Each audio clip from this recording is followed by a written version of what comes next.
Hello, women, and welcome back to Women's Empowerment Project. We're in week 3.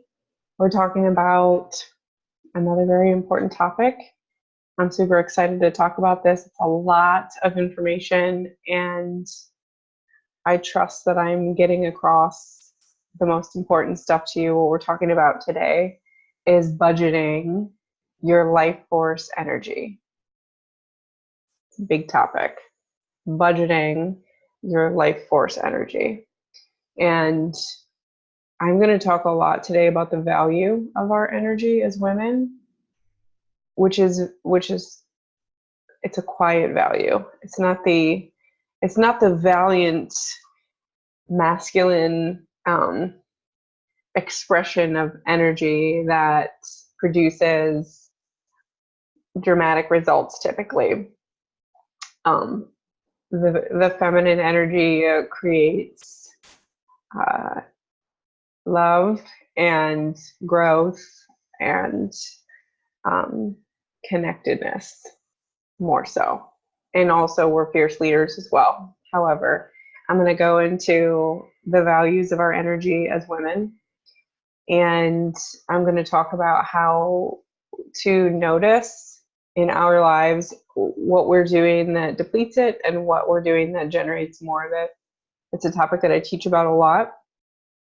What's different about how I'm teaching it in this class is I'm really focusing on the female, what the experience in this is like uniquely for women. And so I'm going to talk about what I usually talk about in the generating and depleting energy, but I'm also going to talk about relationships and the way that, because our relationships are very central to our existence. So I'm going to make sure that I talk lots about relationships.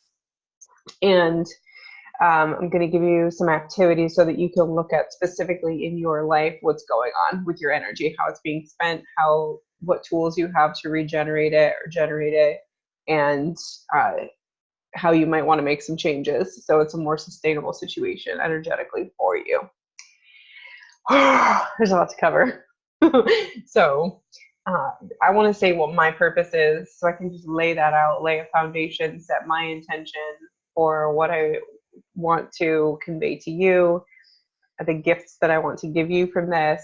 So I'm gonna read a little bit to make sure I cover exactly what my purpose, my goal, my aim here today is to help you identify in your life how you're using your precious, ultra valuable energy, how it's spent and how it's generated abundantly, and then used purposefully the way that your soul, like the deepest depths of your soul, desires for it to be used, and then promptly regenerated to repeat this cycle. So those are my hopes, my goals for today. And as always, it's helpful to have something to write on that you can go back to, and I will have activities for you to take with you today so that you can implement these ideas practically into your life. Okay, so I'm going to start today by talking about the value of your energy, and I call it life force energy because there's something for me when I think about a woman's energy that seems to come from like the womb area. Our creative energy tends to come from like our low belly, and that's our life force area. That's where we create life, and it is so valuable to us, to our relationships, to our community, and to our universe that we exist. And I say this because it's easy for us to forget, and it's easy for us to be minimized or diminished in what we offer sometimes. Not just by other people, but by ourselves, by our own opinions and judgments for sure. So every human being, gender, gender aside, every human being has their own unique gifts that they bring to their existence, to the situation around them. So where they go, they leave a sort of imprint depending on who they are and their unique signature form of energy. So it's important for you to know what this is for you. It's really important for you to be clear or become clear about your signature form of energy gift, for lack of better terminology there. When you are at your best, what do you bring? When you're at your truest, what do you bring? This may not always be popular, by the way. Some people do not bring an energy that is well sought after. The goddess Kali, for instance, brings destruction. She destroys things, she kills things. And that has a value. It's hard for us to see that. It's not popular. It's not necessarily a path that is easy. But everybody has important, no matter how unattractive your energy may be in certain facets, everybody's energy is attractive in certain ways. It's important for you to know what you bring, and it's important for you to come to an acceptance about what you bring. So take a moment to think about, to reflect on what you know about who you are in terms of your energy imprint. What does your energy bring? If you contribute to a project or to a relationship or to your workplace or to a some kind of a service related activity, what do you bring?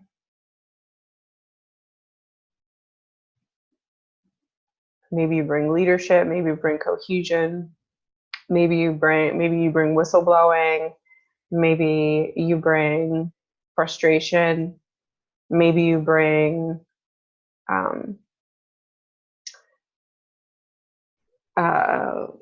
change, shift, and you blow the whole thing up, right? And this is actually you. This isn't you in a less true form of you. This is actually the true form of you.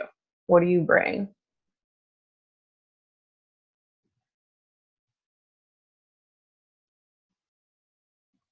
Maybe you bring peacefulness, maybe you bring safety. So see if you can think of at least 5 things that you bring. And I think for anybody, some of these things are going to be things that tend to be attractive and things that tend to not be attractive. For instance, one of the unattractive things that I bring is judgment. My judgment can bring a whole lot of clarity and like solidity, and it can bring crippling shame. So everything has a light side and a shadow side. So, and then one of the gifts that I bring is safety and a sense of calm, sensitivity. So think about yours.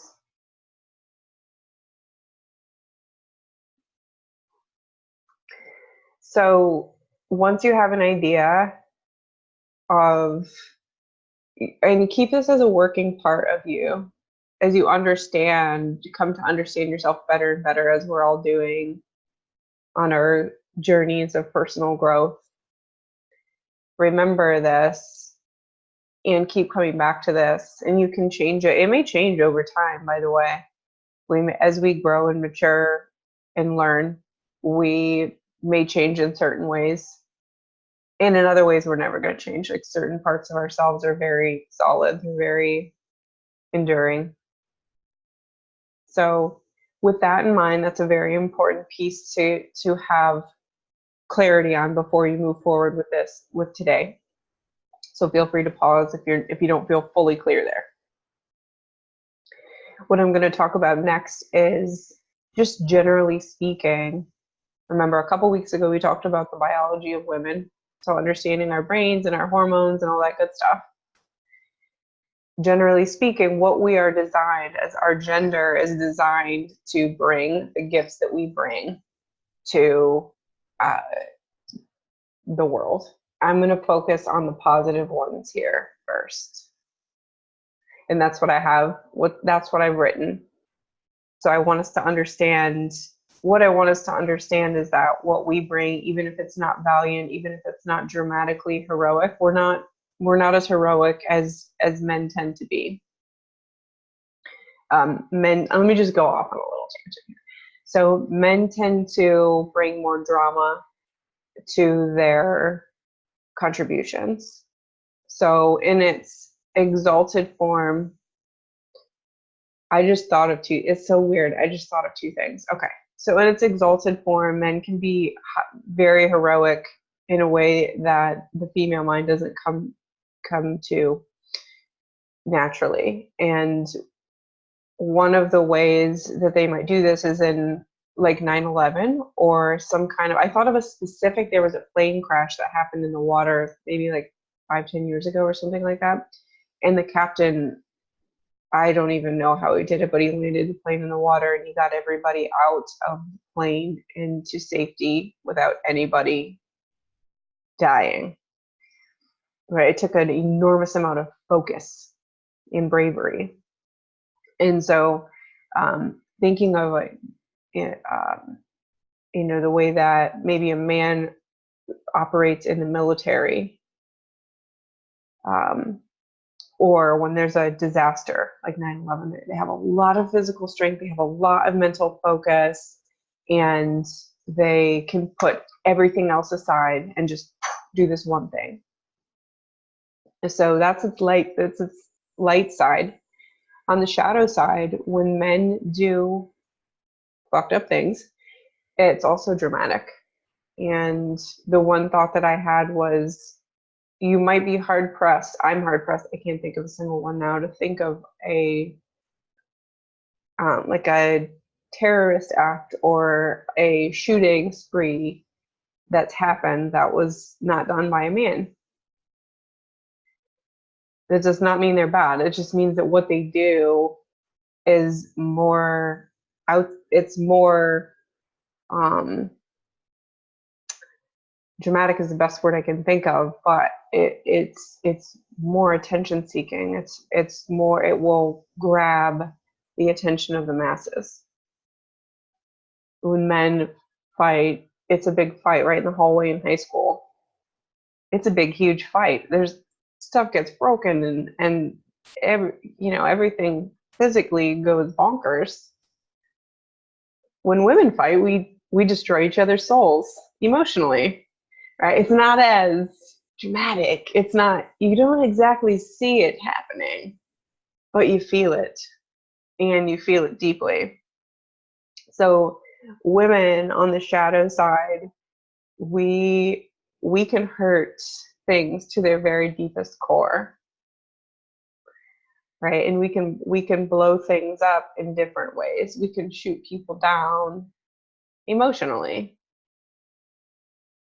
And if we feel hurt in relationships, we can do some really screwed up things to other people to hurt them. That's our shadow side. So bringing the focus to our light side, the value of our energy, what it tends to bring. Let me share the screen.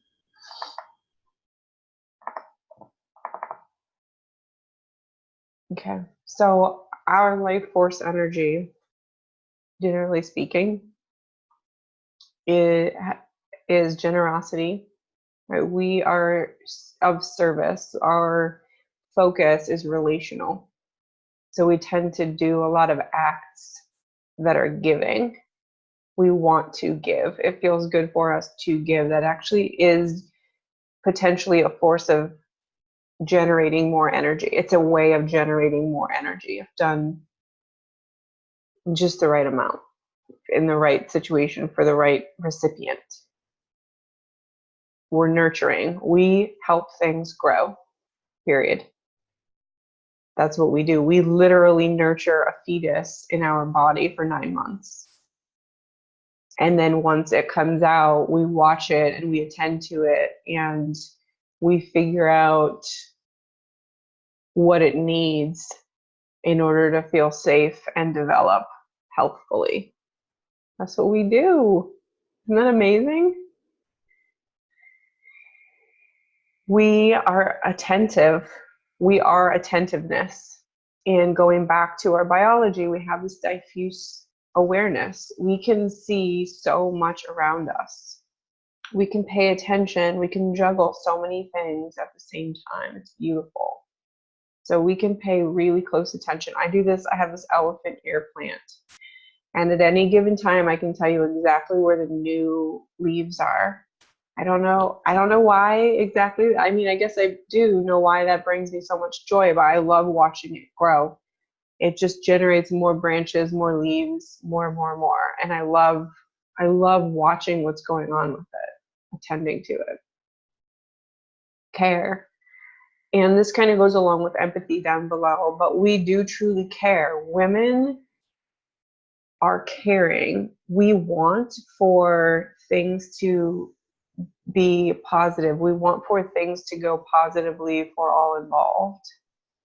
We want people to be happy. We want people to feel good. And one of the things that we'll bring to any situation is like an uplifting, like, what would make this interaction feel good right now? What would make this group feel better right now? What would make this project feel good to be involved in? We care about that. We care about whether people are having fun or feeling good. So important. Men are not wired to do that. They just produce. They're not like, how does it feeling for everybody? That's us. That's us. Okay, so we love. We're creatures of the heart. We need to give love. We need to receive it too, but a vital nutrient for us is to be able to give love, attention, affection, our hearts, an expression of love. We are empathic, so we can feel what is going on with somebody or something else. We can feel it.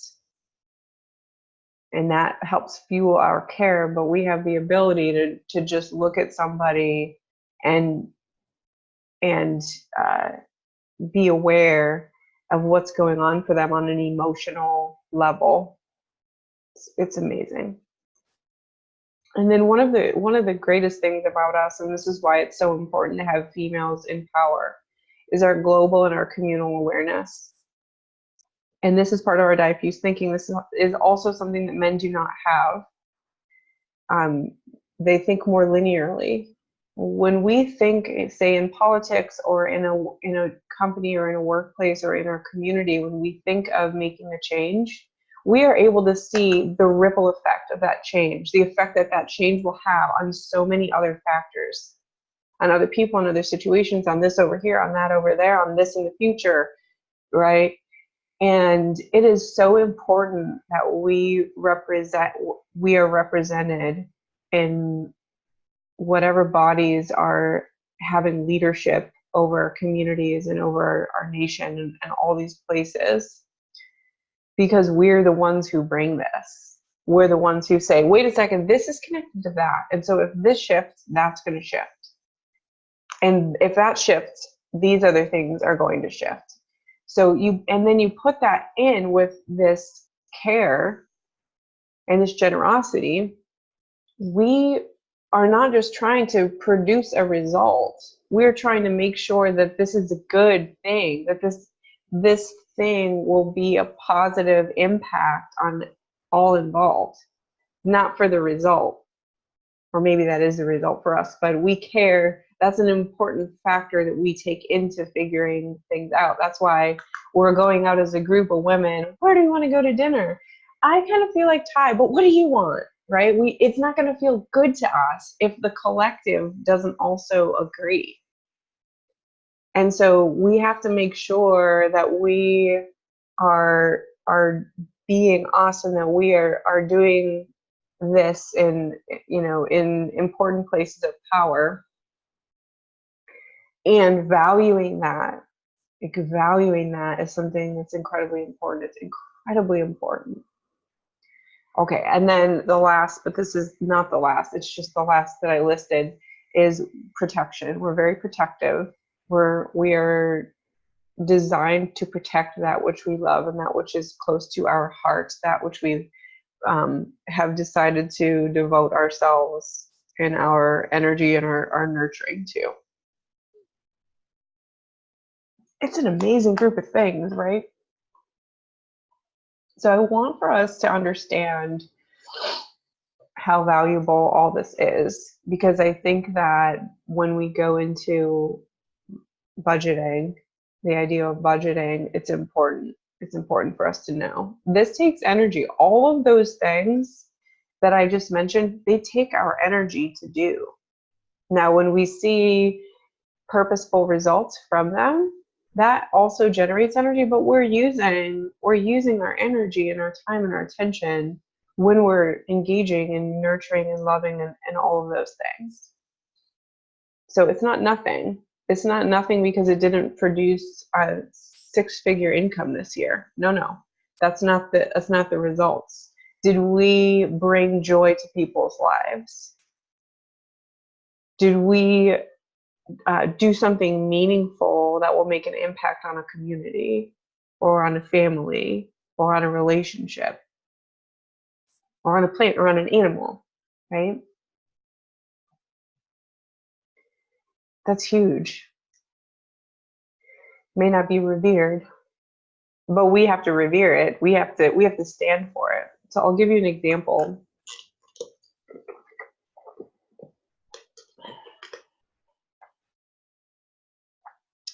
I, some time ago, moved into, so I was moving into a new situation with two roommates, two of my guy friends. So it's two man brains and one woman brain. And in this situation, I took a leadership role, right? It's kind of like nesting, felt like nesting to me. So I took a leadership role, and I decided that I would just keep the ball rolling. I'd really look for places that felt good to me, but I made sure that before anything went down, I talked to these two friends that I had. I felt it out. I told them what my vision was for what I wanted to create as a house together. I introduced them. We all met together. We had coffee. We had fun. We got to know each other. They got to know each other. I knew them both. Right. So I built cohesion, and then I built what felt like a collective agreement about what we wanted, with all three of us valued. Okay. So this is that Shakti leadership that I talked about in the first video that I did. It's bringing in both the masculine and the feminine qualities.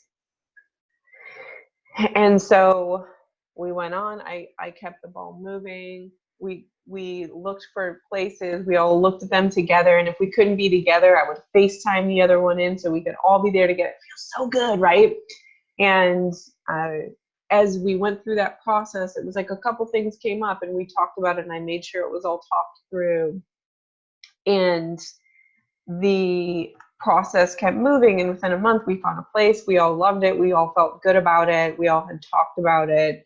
It fit our collective description of what we really wanted to create, and we made agreements about how we wanted the process to go. And this was birthed. Our home was birthed. And the place that we found was a 3-bedroom apartment.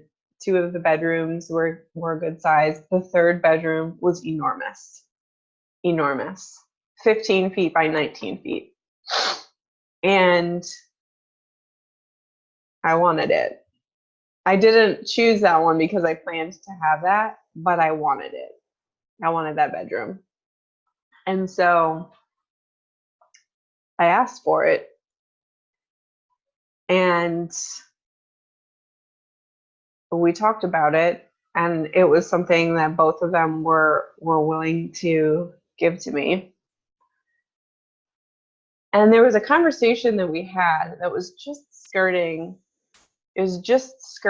this line of, am I being fully valued here, or am I being devalued to some degree for what I just brought to this, which was not everything, but I brought a great deal to creating the situation. And it was a conversation where the other two expressed wanting for me to pay more money, right? The masculine mind. They want me to pay more money for rent, because I have a bigger bedroom.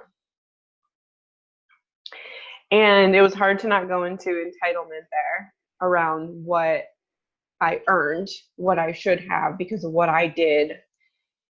And I'm a woman and you should be chivalrous, and all that came up for me, for sure.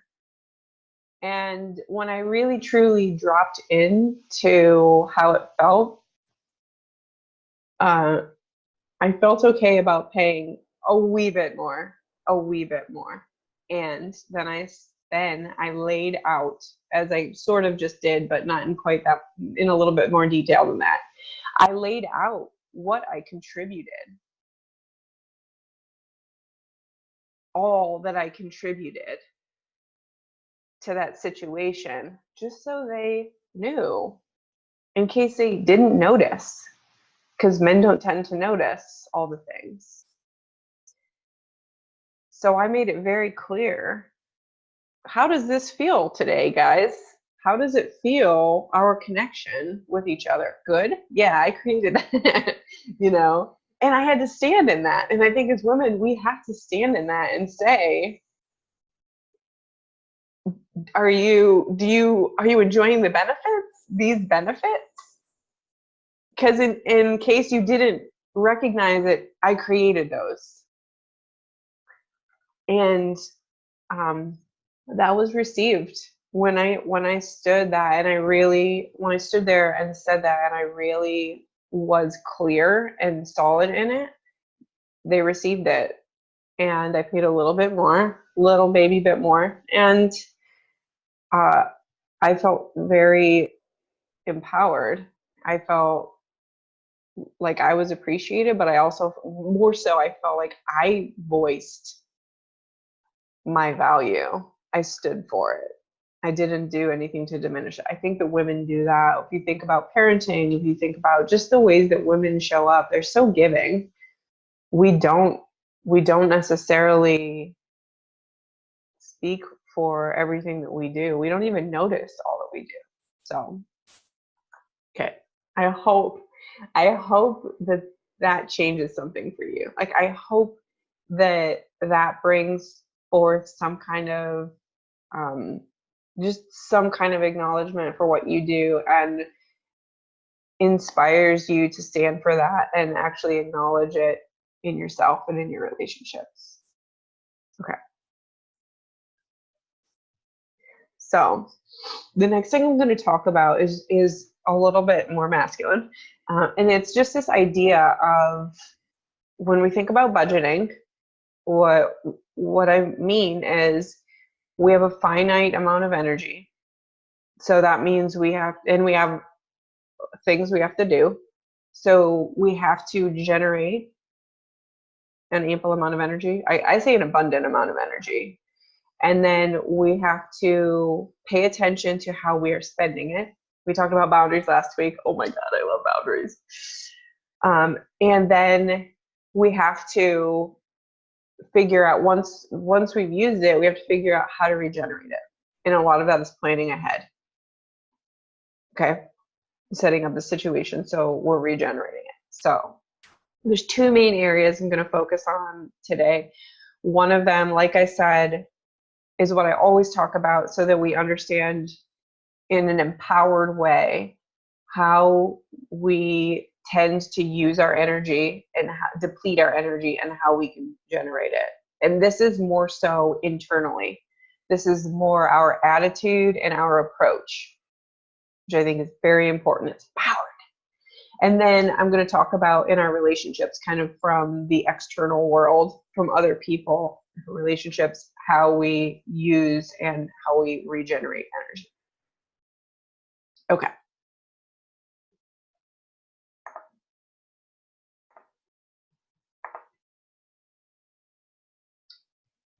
I'm going to bring up my PowerPoint here. Hopefully give us a slideshow here.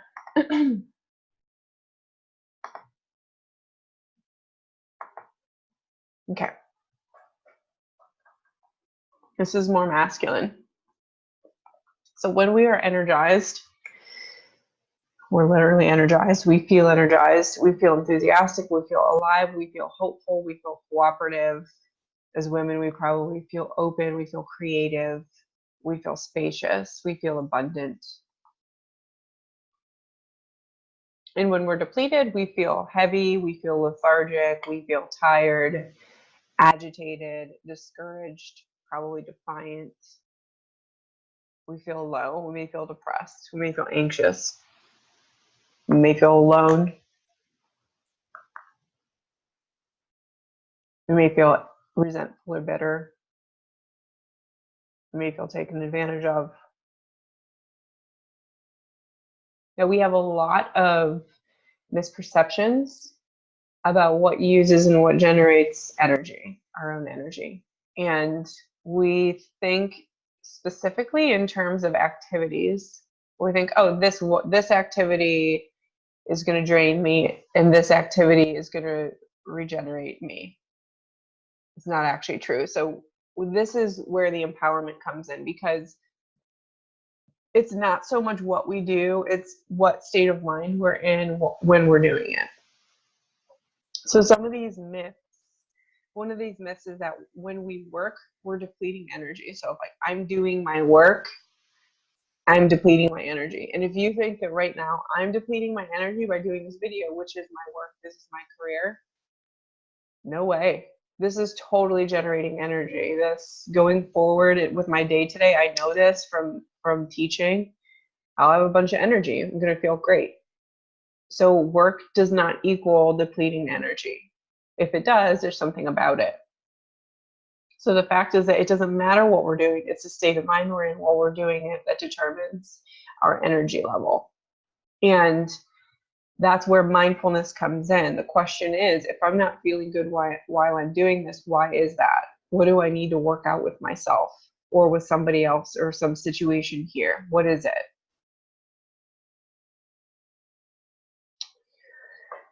Another myth, when we rest, we're recharging. Every Netflix binge has been based on that tenet. No, I'm just joking. So that's not actually true. Sometimes when we're resting, we're stressed out or we're guilting ourselves for resting. And sometimes we're resting in the place of actually doing some other type of self-care activity. A lot of times when we go to rest, it is because we need a break, but we don't necessarily need the sort of break that we're about to take. A lot of times it's just like sitting on Facebook and scrolling. And a lot of times, it's in some ways that generates energy, but I think for many of us, we would say, no, that isn't what I wish I would have done there. Right? So when our ideas of rest are not necessarily recharging us. Okay, another myth. If we do an activity like massage or vacation, we are restoring energy. Not true.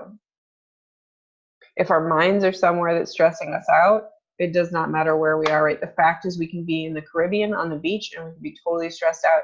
I have been on that massage table for 90 minutes and been in a state of duress. So it does not matter what we're doing. It matters how we're doing it emotionally and mentally. And then again, going back to this myth, the answer to feeling tired is always to rest. It's not. Sometimes it's take a walk, sometimes it's journal, sometimes it's call someone supportive, whatever. You know, sometimes it's plan something in the future that we have to look forward to. It's not just stop, check out, numb out.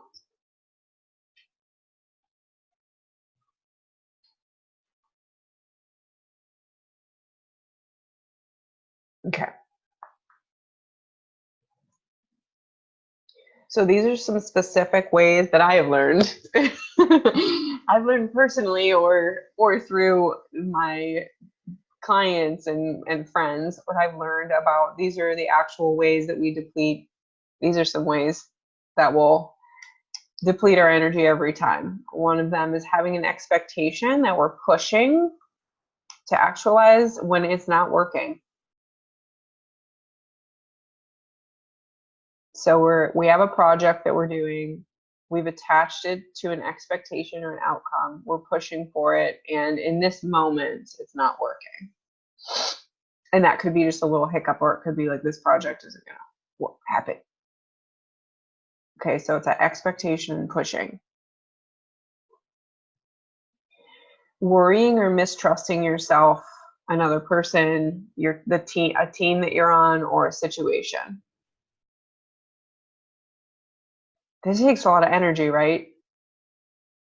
So this may be for good reason, which would probably mean you want to either change your expectations of how it's supposed to feel while you're there in this situation, or just change the situation.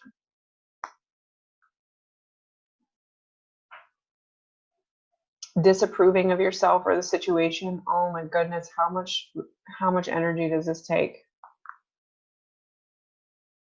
And so this is one where it's like we have two options. We can either learn how to be in more approval, or learn that how to not need to be in approval, just be in a state of acceptance about it,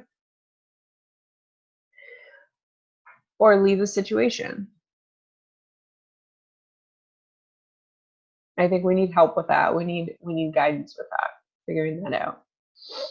Going back to boundaries, women violating their own boundaries. That takes a ton of energy, as we talked about. If we're being ingenuine or dishonest, I see some people. So I go to networking events sometimes, and this is something that I see that for me would literally just hemorrhage the energy out of my body. And it's people who I can tell they have some kind of a persona or a facade that they've painted onto their systems, and now they're like acting it out in this networking event, talking to people or maybe presenting or something like that. And that's one form of it where it's just like not being your true self. Doing for others when you are not taken care of. This is huge, because there's something in you that's going to be yelling at you or nagging at you. And this can be in small ways, like I gotta go to the bathroom, I need something to eat, Well, I mean, those are when I say small, I mean like everyday types of things. They're not small things, they're really important. Or they could be really big things. Like, I don't have a job, I need to be job searching, and I'm like caretaking this friend that needs help every day. I'm driving them around, I'm giving them money, right? Like huge violations. Okay, another way to deplete our energy is continuing when your body's telling you slow down, stop, or change activities. Your body is saying, slow down, stop. I need to do something different right now.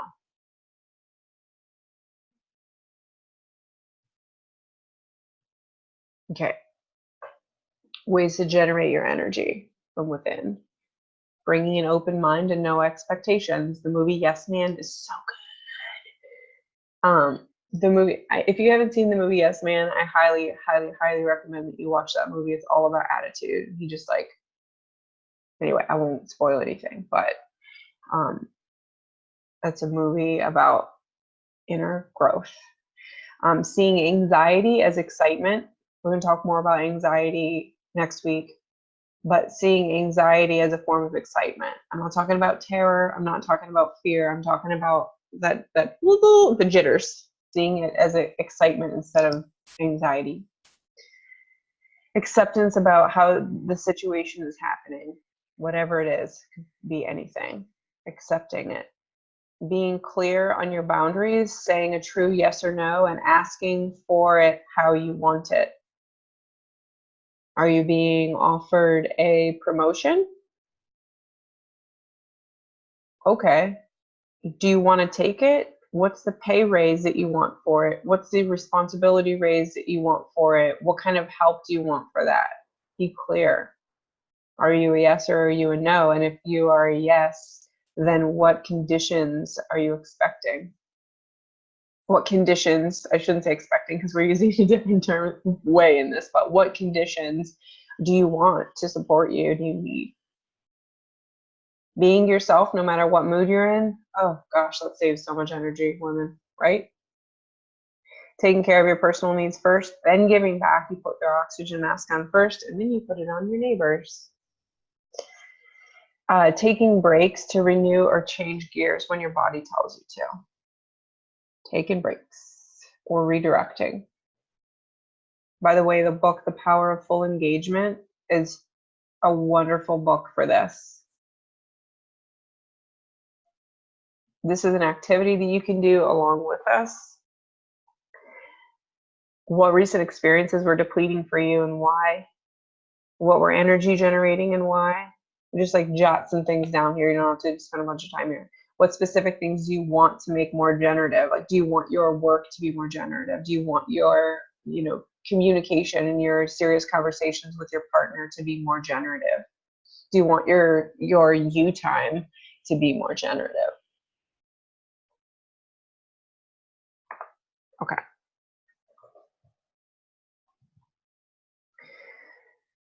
Now I want to talk about the more feminine stuff, and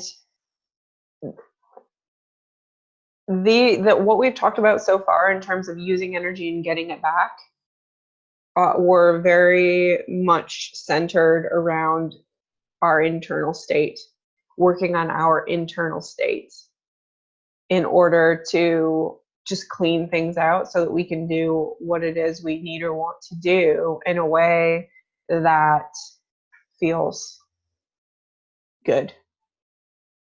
We're in acceptance of it so that we can be serving in that way.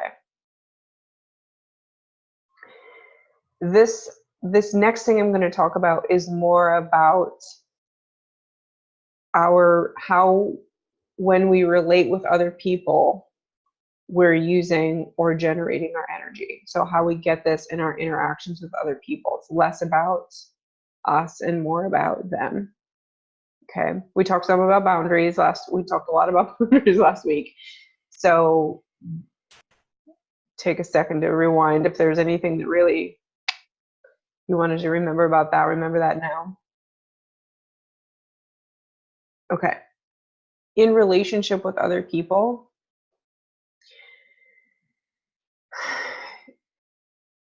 we have specific needs for using our energy in those relationships. And I want to talk about those needs. I want to talk about the concepts that are, as soon as I go into the feminine, I'm like, how do I talk about this? These are specific concepts that we must keep in mind in relating to with other people. The first concept is appreciation. And so when we give to other people, it feels good to receive appreciation back. It feels good to be acknowledged back. It also feels good for us to give appreciation when we have received. These are the things that feel good to us. And when this stuff is going on, we feel like all is right with the world. It's like someone gave and then there was appreciation. That feels like a good cycle of energy going back and forth. Someone did something and it got acknowledged. I acknowledged it in a way that felt good to me, or this person acknowledged me and I feel really nurtured by that. So acknowledgement. Compensation. And a lot of this, I'm really talking financial. I know some people like to do trades and those types of things, but that gets a little bit muddy for me. So financial compensation. I'm a therapist, so what I give, that, that attention that I give for an hour comes at a price. And I know what that price is. I know ahead of time what that price is going to be. And I'm clear about that from year to year. My rates today being different than they were 5 years ago. And I raise those when I'm clear it's time to raise those. So compensation is really important. Feeling financially compensated alongside these other things is very important for what you do.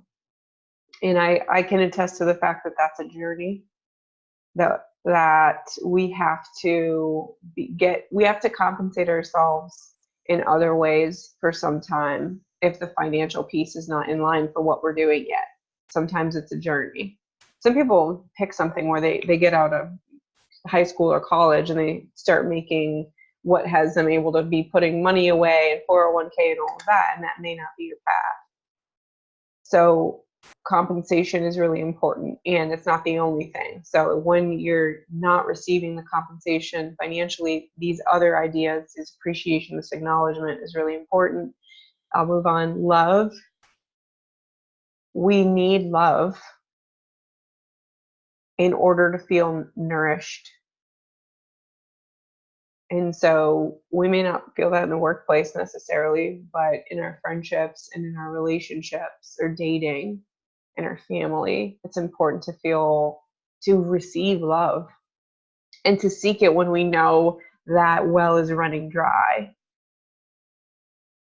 When we keep our levels in mind and value them, we pay attention and we say, I really need some love today. Really do. And then go provide it through that relationship of some form. Attention. Oh boy, we need attention.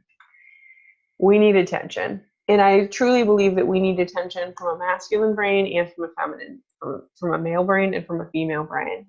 Truly believe that. And not necessarily at the same time, not necessarily at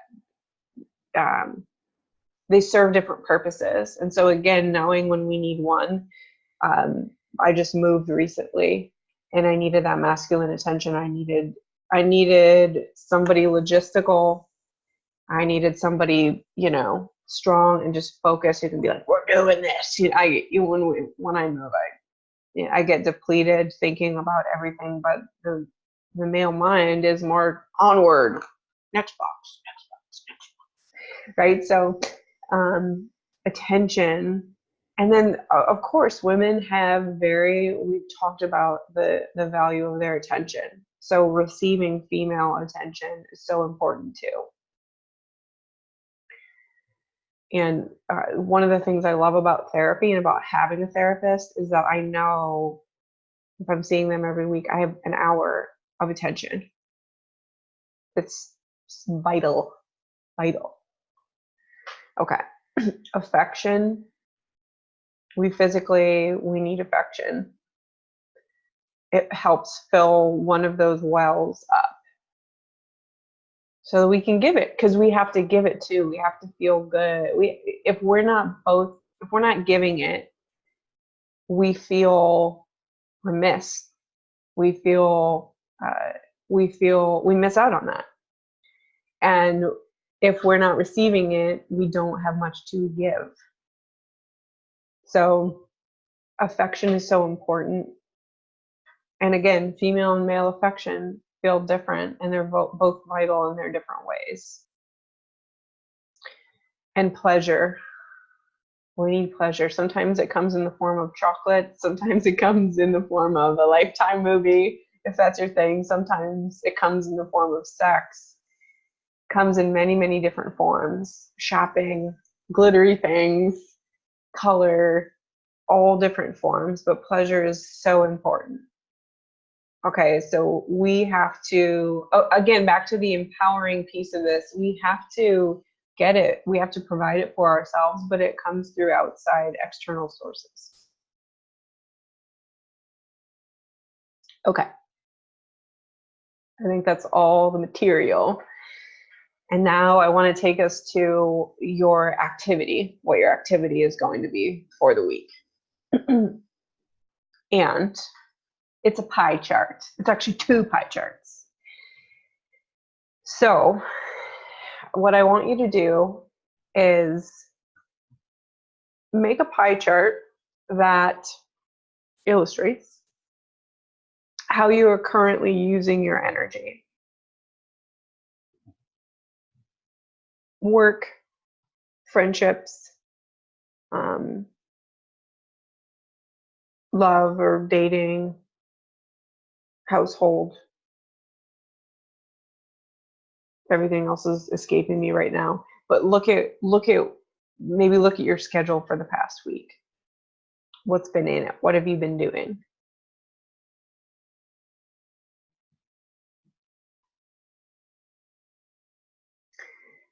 And then just notice where your energy is going. By each of these categories, make note of how it generates energy for you, what you need in order to have that specific thing for you be generative. It could be money, it could be acknowledgement, it could be attention.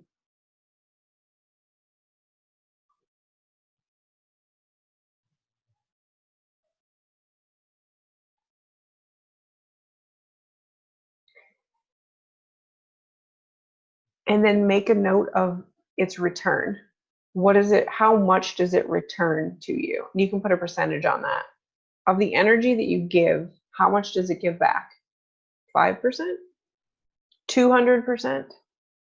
Does it give back twice as much as you give to it?